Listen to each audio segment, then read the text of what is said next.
Hey guys, Matty Marr here from ProSwing of Portchester. Now today we're going to do a tip of the week and it's going to be catching.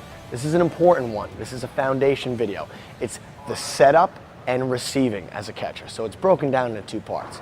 Now with this setup, I'm going to teach you how to mechanically set up your body as a catcher with no base runners on, and then how to set up when you have a base runner on. Then in the latter half of the video, we'll talk about receiving the baseball from your pitcher, how your body should be. It's a lot of information in this video, so get ready. Let's jump right into it. Okay guys, so now we're here at home plate. We have a nice angle so you can see how I set up. Now first and foremost, I want to just emphasize this. Don't be too far behind home plate. We don't want, a low strike to turn into a ball in the dirt because we're really far behind. It's tough, we don't have a batter now, and for the sake of the video, I'm going to be here, but just remember, don't set up too far back. Now, we're going to start with no base runners on. What we want to do is we want to set up with our heels close together, okay? And the reason we do that is, look at my shin guards. Home plate is 17 inches. We want our shin guards to cover the entire width of the plate. If we're toes together, we're right here. We lose our balance, we're not covering the width of the plate, and a pitch that could be a strike might be a ball because we're going to catch it outside of our body, as we'll talk about. So heels close together, shin guards are spread, we're covering the entire 17 inches of the plate. Okay, now the next part is where we set our glove up. You want to put your forearm on your shin guard right here, on your knee, okay? Because we want low strikes, we want to set it up there. We'll talk about why we don't do our elbow and we don't want it to be high. We'll talk about that in the latter part of the video. So now we're going to put our forearm right here. We're going to put our hand tucked into our cup. Make sure we're wearing cups, gentlemen. Hand is tucked into our cup and we give our signs, okay? This is with no base runners on. Your hand behind your back. Now let's talk about with base runners on. Okay, so now we're dealing with base runners. Here's how you're gonna set up. Watch my feet here. You're gonna take your right foot, bring it to the inseam of your left, and then come out a little wider than usual. As you come down, you want your hips up and your chest up, okay? This is a good ready position. If the umpire's behind you and he put his hand on my back and pushed me, I'd fall over. That's how you know you're in a good spot. I'm on the balls of my feet. Now, same concept, forearms right here, gloves right here, but with our hand, what we want to do is we want a relaxed fist right behind the heel of our glove, okay?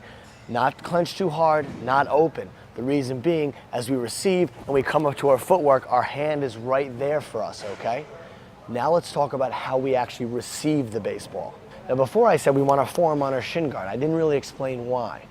Here, as we're set up, look with this forearm on the shin guard, that's a low strike.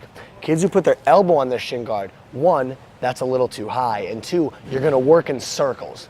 You're gonna work in circles to getting to the baseball. When you work in circles and you come here, gravity can take over. The glove's heavy, it starts to dip. You can turn what could be a strike into a ball.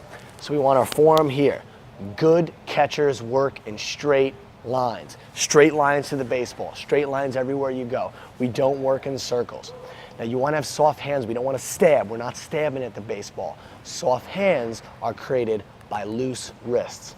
Now as that pitcher starts to receive the ball, what we want to do is we want our wrist to do kind of a half turn. It's almost described as shaking hands with the baseball. We want to shake hands with the baseball. So as you receive, we shake hands with the baseball. Now, the reason we're set up like this and we have complete plate coverage is for that pitch on the outside corner, inside corner. We want to be athletic. We want to move our body and catch it within our shoulders, okay? We don't want to work in circles and lean over here. We're straight lines, we're good catchers, right? We work in straight lines, it's over here, we receive. It's over here, we receive. Okay guys, let's recap a little of what we talked about today. Now you may ask, Coach Matty, how do I practice the mechanics of catching? It's easy. Squat down when you're watching TV. Squat down when you're hanging out with your friends. I know it sounds stupid, but a good catcher can be in that position all day. Now we talked about the mechanics with base runners or no base runners. Remember, either way, our heels are close together, our shin guards are out, we have complete 17-inch home plate coverage. We talked about giving signs, forearm on the knee, hand tucked into your cup, giving those signs. Then with receiving, with actually receiving the baseball, we talked about that half turn, shaking hands with the baseball. We talked about soft hands were created by what? It's created by loose wrists. We don't stab at the ball.